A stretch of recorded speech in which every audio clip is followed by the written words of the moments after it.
Hey Gatekeepers, welcome back to Weekly Soap Chronicles.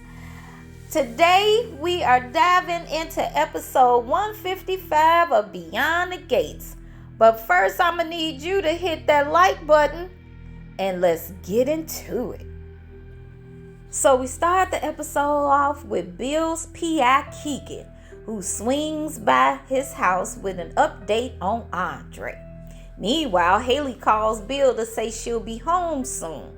Now keep that in your back pocket because our girl is busy today. Now Keegan lays it out. Andre's under surveillance. But Bill is kind of like, you know what? I don't think we need to go ahead and pursue this any longer. You know, let Dani be Dani and go on with her life. And Keegan say, well, you know, at the end of the day, the decision to stop is yours, but let me hand you his file. Bill looks at the file and he said, you know what? It's nothing new in here. I already know that he was jet setting around Europe and sleeping with every woman that he could sleep with and all of that. But Keegan say, yeah, he was hobnobbing with the rich and famous and going to parties and hanging and being photographed, but why are there no pictures of him in the last year?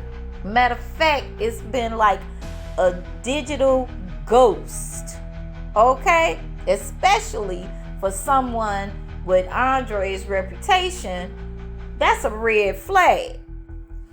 So after thinking about it for a few minutes, Bill say, go ahead and keep digging. And as a matter of fact, this info could come in handy one day because Bill can't resist holding leverage on somebody. So we move on to Uptown and Hayley walks in. The bartender remembers her from the night of her quote unquote miscarriage, right? Hayley says she's there to thank the man who helped her, who she calls Sammy. But we all know him as Randy. So the two of them put on a little theater, pretending they barely know each other. Oh, I just want to thank you for being there. Oh, it's no worries. You know, I did this. Glad I was here to help you out. You know what I'm talking about? Cute and fake. Then Dani and Vanessa walk in like the lie detector duo. They see the two of them over at the bar, and both of them say at the same time, Dani says, that's Sammy, and Vanessa say, that's Randy. So Dani says, no, I met him as Sammy. And of course, Vanessa say, no, I know for a fact his name is Randy. And because he was Doug's best friend, I've been knowing him for years. And of course, Dani is baffled because she like, I'm not ever going to forget that day. And his name was Sammy. Okay, I know that. But why would he use a fake name? So Vanessa thinks that he's laying low because he's on Joey's bad side for now. Because he does work for Joey. And if Joey's mad at you, you're going to keep your head down. Meanwhile, at the bar, Randy and Hayley do a covert handoff of the poison. He warns her that someone she knows is nearby watching, meaning Dani and Vanessa. He leaves. Hayley checks her purse for the little brown paper bag with the poison in it. Randy texts her instructions on how to use it, which is real comforting, right? Hayley strolls over to Dani and Vanessa's table with a smile and asks Vanessa to send a real estate client Vanessa's way. Dani, never one to miss an opening, quizzes her about quote-unquote Sammy, Hayley deflects by bragging about the epic birthday bash she threw for Bill and makes it clear that she plans to keep Bill close for a long time. Right, but we all know the truth. Hayley leaves and Dani is done. No more brain cells for this hapless homewrecker. Then the women pivot to Vanessa's grief. Vanessa reveals Donnell didn't know about the Doug situation. It completely blindsided him. She loves having her son home, but he needs to go back to school. And Mama's looking forward to him and his sister's graduation. Then Dani say, you want him back at school so he won't cramp your style with Joey. Am I right? Of course, Vanessa gets offended and is like, Joey is doing me no wrong, and I don't understand why everybody is pressing the issue about me not hanging with Joey, okay? But Dani says, look, Joey is not the guy you lean on when life implodes. He's dangerous. Vanessa smiles and says, maybe I like it that way. And she walks out. Okay, Vanessa. So moving on to the casino, Joey hands Randy a list of the people who need reminding that they owe him, right? Then Joey asks the question, before you go, what's going on with you and Bill Hamilton's wife? Randy played dumb for a minute, and then Joey's like, no, I saw y'all on the surveillance camera, okay? So Randy say, we hooking up. Okay, bold move. But then Joey warns him not to let it get back to Bill. Randy shrugs it off and is like, I'm not worried about that guy. Okay then, good luck with that. So then Vanessa enters, Randy exits. She goes straight to Joey and climbs on him for a kiss.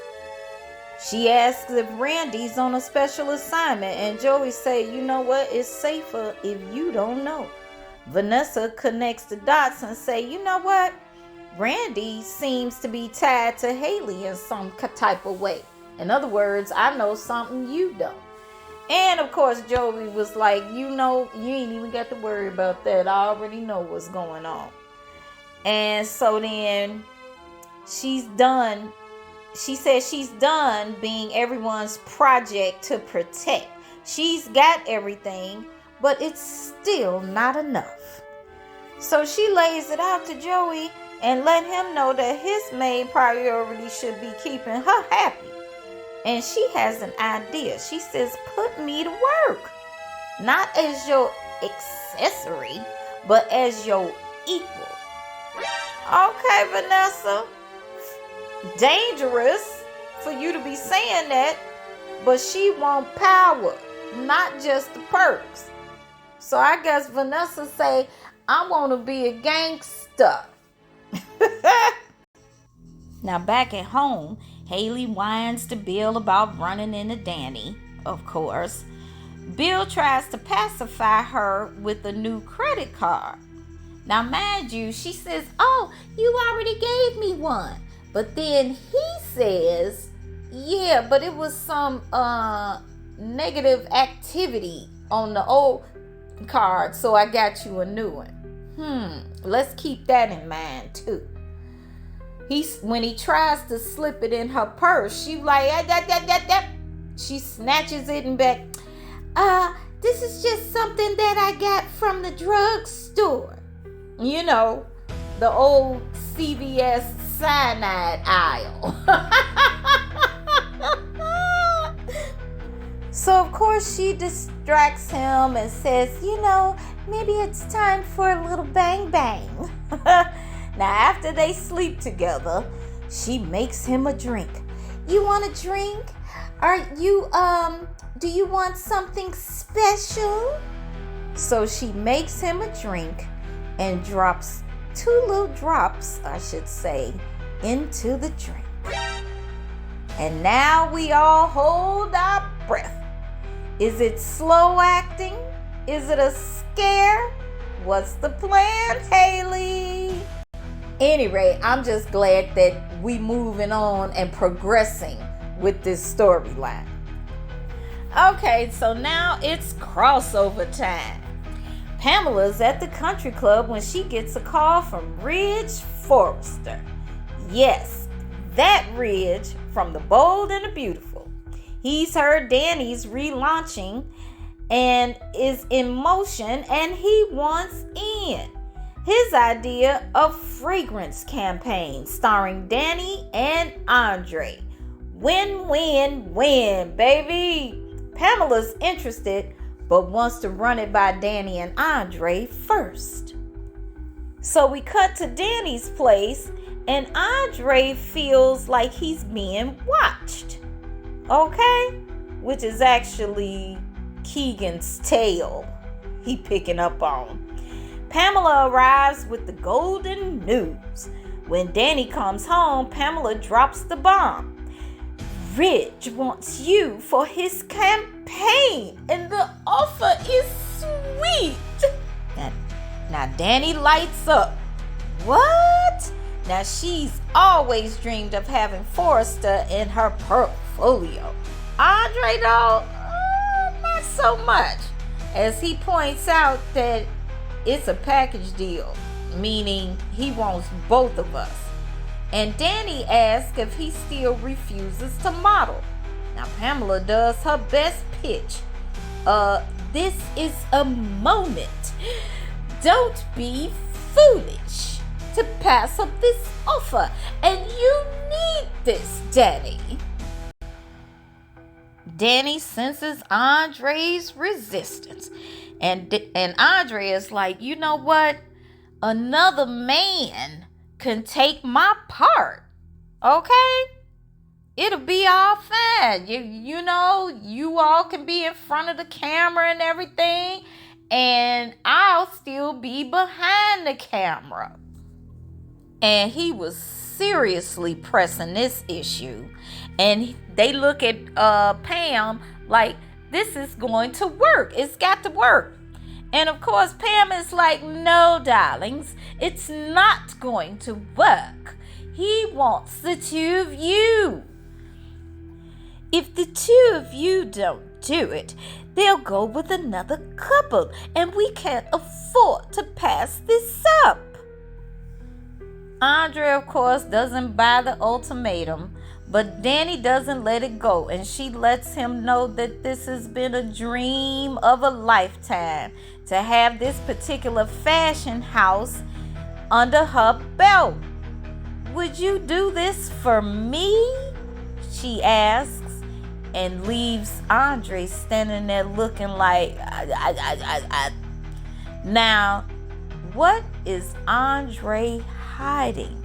I have my theories, and I am going to do another video with my theory about why Andre does not want to be photographed. And finally, we got Naomi and Jacob. Now, Jacob comes home and catches Naomi at the laptop. She slams it shut. Those are her pregnancy test results. Now, she claims she's working on a brief. He says he took time off because of how badly things ended earlier with the 2 of them, and he doesn't like leaving them broken. She says, you came home early. Why? Are you not feeling good? Are you not feeling good? Oh my gosh. Jacob is like, I came home for you. I'm trying to keep you happy. And she just keep throwing the negative. Oh, you think I'm bad. Oh, you thinking bad of me, and da-da-da. Oh my gosh. He reassures her she's not unreasonable. Her feelings matter. And it's his job to be steady when hers are all over the place. He reminds her they got married because they love each other. And Naomi says he talks a good game, but this time feels different. He still believes they can find common ground, so eventually they make out. Alright? After that, Jacob gets a work text, opens the laptop, and sees the blood test results. Y'all know what? This heifer ain't even pregnant. Okay? His face just falls and says, "Why didn't you tell me? You could have told me this when I walked in the door." Because remember, when she thought she was pregnant on the pregnancy stick, soon as he walked in the door, she showed it to him. Now you want to be quiet? Oh my gosh, Naomi. Okay, side note. Most home pregnancy tests nowadays are 99% accurate. Now you get a blood test and the test is negative? Okay, it's a soap opera. Y'all can write it however y'all want to write it. But, okay, my eyebrow is raised on that one, BTG. Anyway, Naomi says she barely had time to process it herself. At first she was terrified, and then she felt happy, ecstatic, and elated. Oh my gosh, all the words that mean I could skip over a rainbow. That's how happy she is. But when she looks at him, all she sees is how sad he is. And there it is, the fundamental difference in what they want. Love is not the bottom line. It's devastating because it's honest. Now, what I think Naomi is going to end up doing is she is going to end up pushing Jacob away, because she's going to constantly project onto him that he doesn't love her the same anymore, because she thought she was pregnant and she is dead set against having children. And so now in her mind, he don't love her the same no more, and everything from this point on is just that he faking it. You know what I'm saying? Girl, bye. So, Gatekeepers, that's a wrap on episode 155. What did you think? We had Bill torn between conscience and control, but choosing power. We got Hayley elbow deep in a poison plot while juggling lies. Joey tightening up his empire while Vanessa demands a seat at the table. Ridge Forrester bringing a career-making offer that could make or break Dani and Andre. And Andre is like, I don't know. And then we got Naomi and Jacob confronting the hardest truth of all. Love doesn't always solve the gap in dreams. You know what? Naomi should have been Nicole's daughter. Okay? Now it's your turn, Gatekeepers. Is Randy telling Joey the hookup lie to cover something darker with Hayley, which we already know he is? Will Bill figure out the vial before the poison does any damage? And should Andre swallow his pride for Dani's dream? And do you think Naomi and Jacob can survive wanting different futures?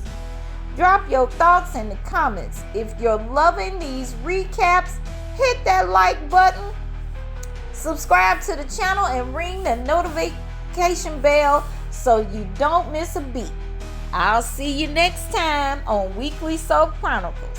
So stay dramatic, stay curious, and as always, guard those gates. Bye.